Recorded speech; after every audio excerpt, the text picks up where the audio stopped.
Hi everyone! Welcome back to another speed paint with Maximum Panic! So the last video I did one of these, I redrew me and my friend's old RWBY characters and gave them a design overhaul. That one did really well and people wanted to see more of it, so I'm gonna add some more original RWBY characters to the mix. The characters getting the spotlight this time around are Canaan, Ringo, Sirius, and Rochelle. Together, the four of them make up Team CRSE. You've already met Ringo, a member of the Core 4, and if you saw the Magical Girl speed paint I did a few months back, you might be familiar with Resident President Bad Bitch Rochelle. But the other two are brand new to the series. Alright, that's enough of an intro. Let's jump into it!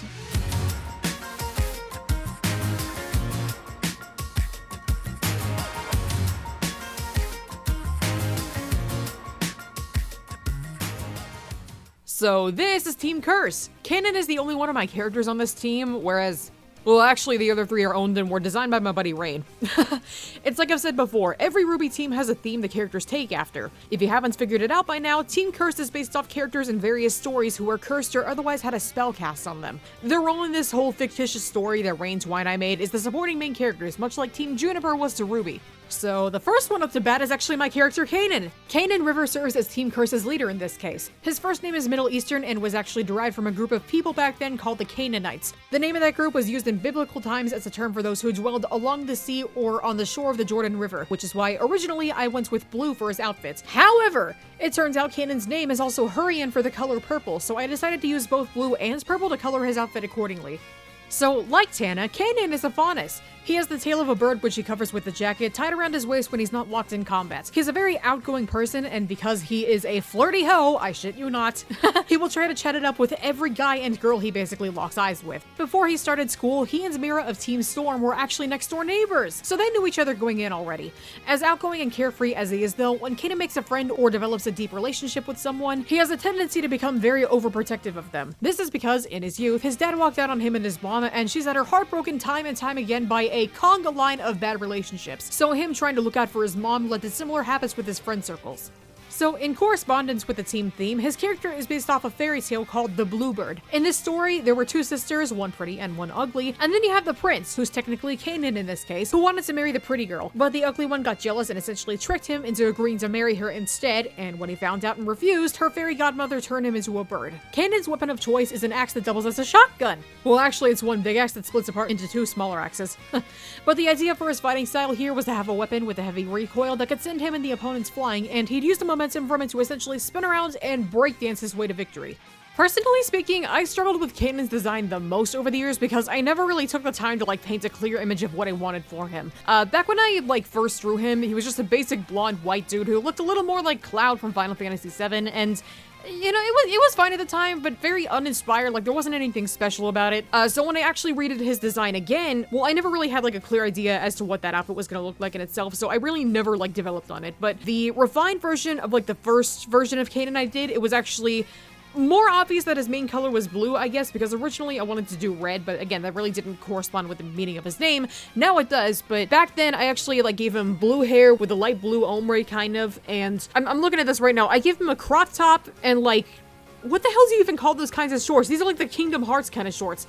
Oh my, yeah, I completely forgot his whole outfit was based on a Kingdom Hearts sketch or something that I'd seen way back then.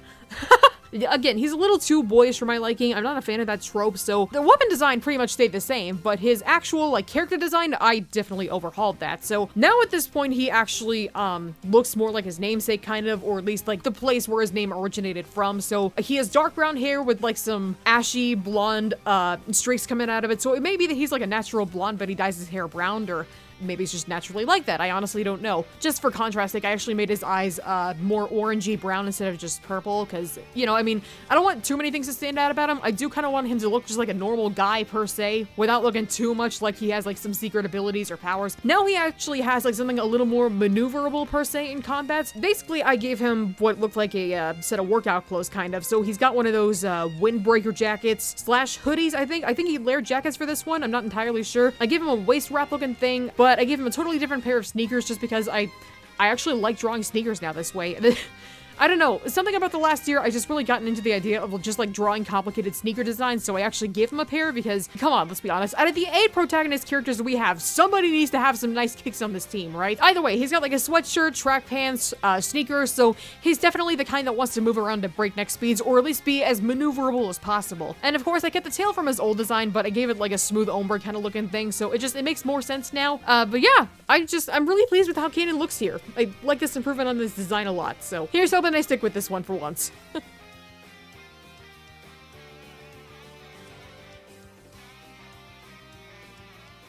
Next up is Ringo.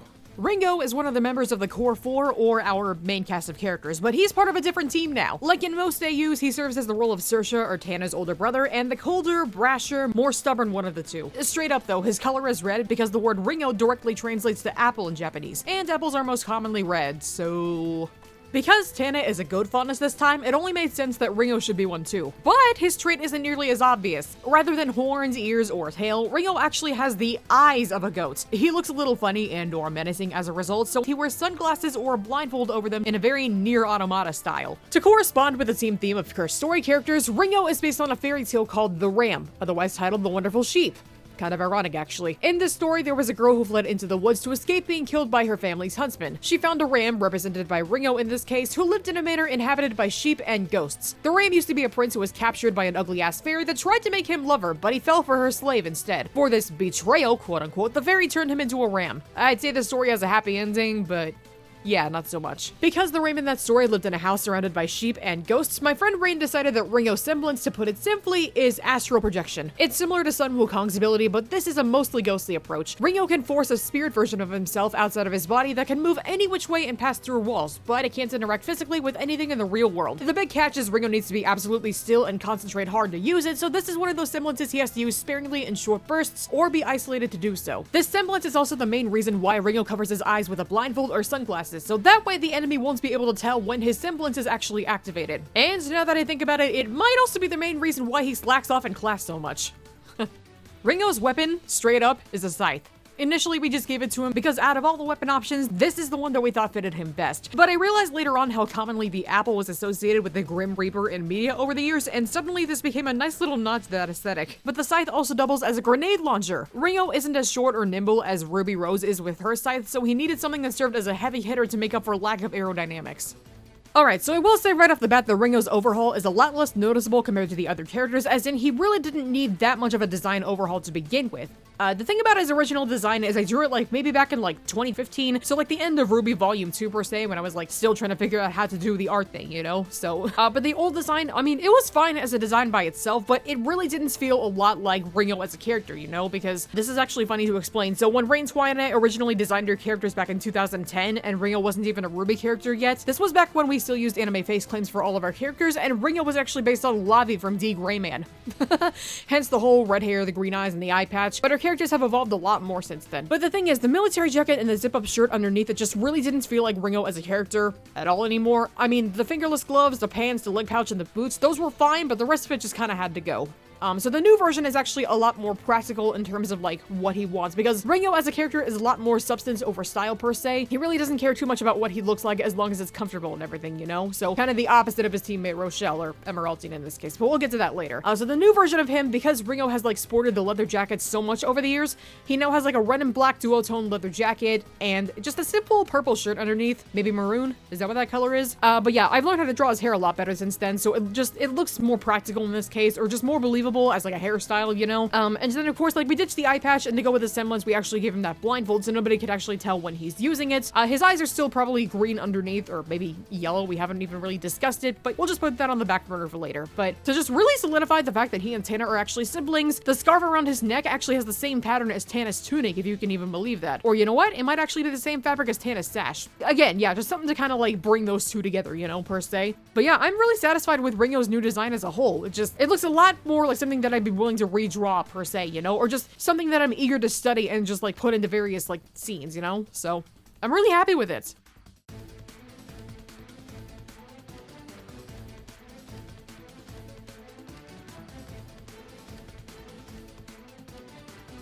Next character, Sirius Aster is the third member of Team Curse and honestly the most interesting of the four to me. Sirius' first name is Greek for glowing or scorching, and his last name Aster means star, so accordingly his color here is white. He's also named after Sirius, the brightest star in the sky, so we gave him this cool starry theme for his outfit. Oh! And he's blind. Probably the most important thing about him here. If you're wondering how he can fight with no eyesight, I mean, I don't know, ask Fox of Team Coffee how he does it. He takes after the story of the creation of constellation Canis Major. The short version of the story is a hunting dog that always caught its prey chased a fox that could never be caught. So Zeus got fed up of them running around, said fuck it, turned them into stone and put them up in the sky to run around in circles forever. Hence why we have Canis Major and Canis Minor, or greater dog and lesser dog. But Sirius is a more intelligence-based character. He's scholarly, charming, and tends to weigh people's potential before deciding whether or not they're worth being friends with. He's not a jerk by any means, but sometimes his brain does the talking before his heart does. Okay, I'm actually really excited about Sirius's weapon here. Because he's blind, we couldn't exactly give him a projectile weapon, or any kind of weapon for that matter. So Rain and I decided to mix it up. His weapon is an astrolabe. It's this really cool disc-like instrument that's used to measure the location of celestial bodies. Imagine this thing is mounted on his wrist like a shield, the needle is pointed outward, and he can turn the star map on the disc to change what kind of dust he's casting. Because he can't see, he can tell what kind of dust is loaded and ready to fire based on the number of times the astrolabe clicks when the map turns. It's also worth mentioning that his weapon is essential to use in tandem with his semblance. Sirius, like Weiss, can cast glyphs. The pattern on them is similar to the design of the astrolabe itself. Now, before you say anything, I can probably guess what you're thinking. How does he know where to cast the glyphs? And the answer to that is also on his wrist. Or actually his other wrist. Sirius has a watch that also acts as a compass. There's this little weighted ball inside of it that's attached to the northern side. So when he's moving around, the compass tilts in whatever direction north is, and he uses that knowledge to gauge his surroundings. Okay, straight up, this one might actually be a little hard to explain. Well, actually, really, it's not that hard. Basically, we had no original design for Sirius. I just never took the time to draw him, and I don't know why. Maybe I just wasn't interested in his character back then, but he never had an original design. I never actually, drew a picture of him. Well, actually, this will be kind of funny to explain. So before Sirius had this whole, constellation thing based around him, fun fact, Team Curse actually used to be based on mythological creatures, or I guess, well, actually, yeah, mythological creatures, that's it.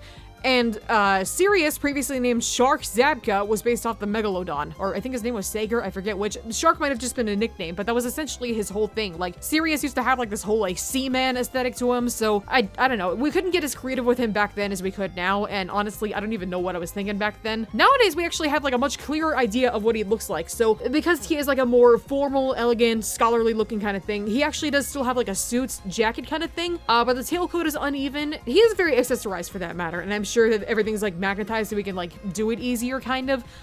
But yeah, he's got this really nice light gray suit jacket with these pauldrons on the side of his shoulders. He's actually got a little gold medal with his semblance engraved on it over the part of his chest where I guess you see a handkerchief pocket kind of thing. Yeah, and he's got this really cool pair of knee-high brown leather boots, I guess, or maybe they're suede. I honestly can't tell, but there's a lot of belts, a lot of fasteners on this kind of thing, and I don't know. He looks really cool now, a little more ornate than the other guys on these two teams now. He definitely stands out in this regard, but I think the thing that actually helps him stand out the most is his pair of glasses, or I don't even know what those kinds of glasses are. Maybe they're blinders. Something he uses to protect his eyes, I guess, or shield them from the outside world. One of the ideas that I was just tossing around in my head, thinking, oh, you know what, this would be a nice twist if we found that out in the future. But something I was thinking over is maybe the possibility that Sirius actually has silver eyes. I could definitely see it. I think it would be an amazing plot twist down the line, but I don't even know if we want to even touch that subject because again, this whole story about Team Storm and Curse is X-naying the idea that Magic, Salem, Osmond, the Maidens, we're not even touching those topics. I'm not even sure if we want to touch on the silver eyes, maybe as a passing comment or something like that, just you have silver eyes, and that's the end of that whole little reference, but I really just like this new design for Sirius. He is one handsome fella, I'll give you that. You know what, he actually kind of looks like the main character in one of those atone games, or simulator games, you know?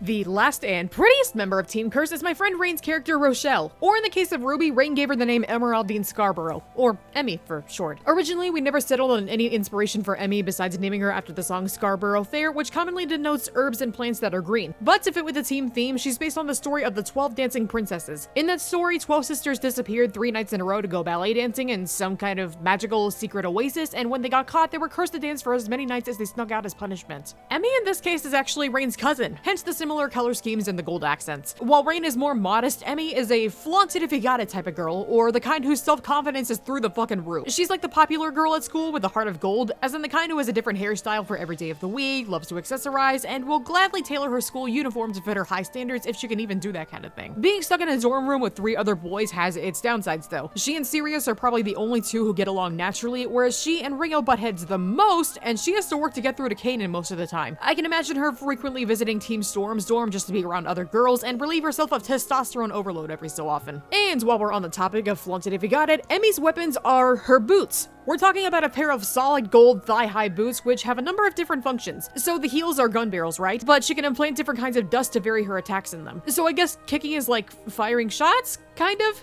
Yeah, that's probably it. But her gold boots have 2 other functions. One pops blades out of the sole so she can skate across ice or slash Grim to pieces. The other function is to act as rocket thrusters. It's more like hovering than flying, to be honest. Otherwise she'd be overpowered as fuck, right?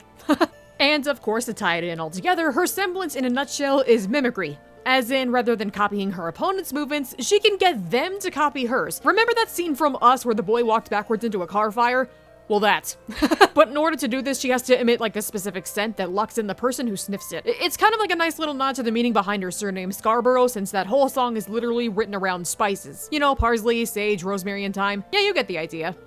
Okay, so I think compared to the others, Emmy actually had the least noticeable design overhaul, as in like throughout all the iterations of her that I've drawn over the years, it's that her hair and her color palette have essentially always been the same. Like she's always had like the green outfit and the hair done up into a bun and like the solid gold boots that go up to like her knees or past her knees to her thigh, you know? So again, it's not that different, but compared to the earlier iterations, it definitely is. Like the very first time that I actually drew Evelyn, she was wearing, what was it? She was more like based off an actual like ballerina looking thing. So maybe back then was more looking like a 12 Dancing Princesses kind of thing. But it was like a ballet tutu with like this weird looking like robe shirt over it, or actually it looks more like a kimono now that I see it again. This was like back before I realized that short skirts, or I'm sorry, combat skirts, weren't exactly very like combat practical in that case. And honestly, I mean, the design of the leg armor, it was fine, but again, it was like the shoes and the armor were 2 separate pieces, so with the new design, I wanted to combine them into one, because previously her shoes were literally just a pair of ballet flats, which maybe have like slightly changed in design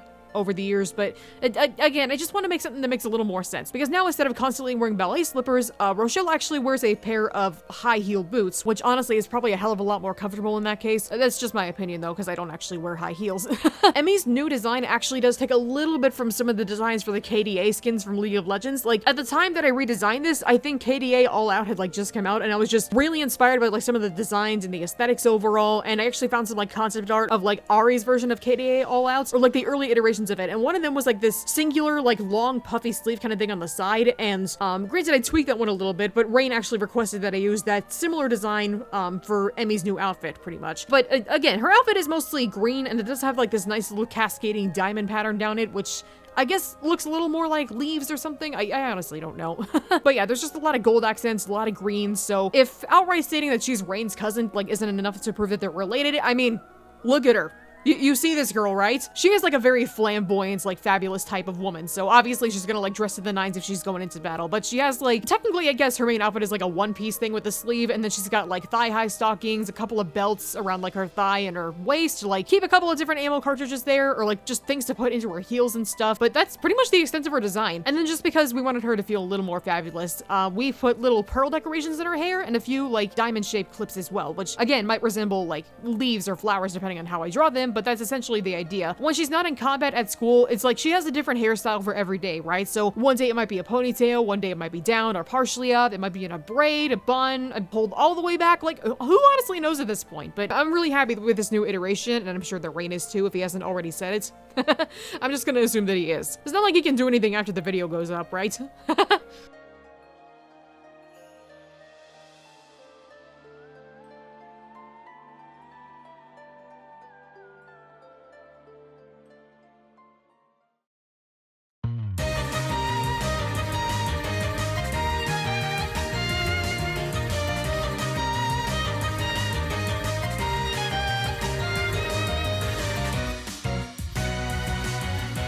And with that, we are officially done. Team Curse definitely deserves some TLC because I've had them on the back burner for the last 6 to 7 years and they really never got the proper treatment that they deserve. So now they finally have a cohesive team theme, clear weapon designs, and a fabulous outfit ensemble going on. So I'm really happy with the way that this turned out. By the way, and I think this goes without saying, if you thought this was the end of my little RWBY speed paint series, you would be dead wrong. There is still so much information about this story surrounding Team Storm and Team Curse that I really want to cover, and it's not going to be enough to fit into 2 speed paint videos. So there's going to be not 1, not 2, but 3 more. At least 3 more after this. Part 3 will be covering some of the side characters who kind of preside over this place that they're all from. Part 4 is actually going to be focusing on some of the villains in this story and how they fit into all of this. And part 5, just to wrap it all up into a nice little bow, is going to be an epic movie poster featuring all of them. That's going to be really fun to do in the future. I guess I'll see you guys then.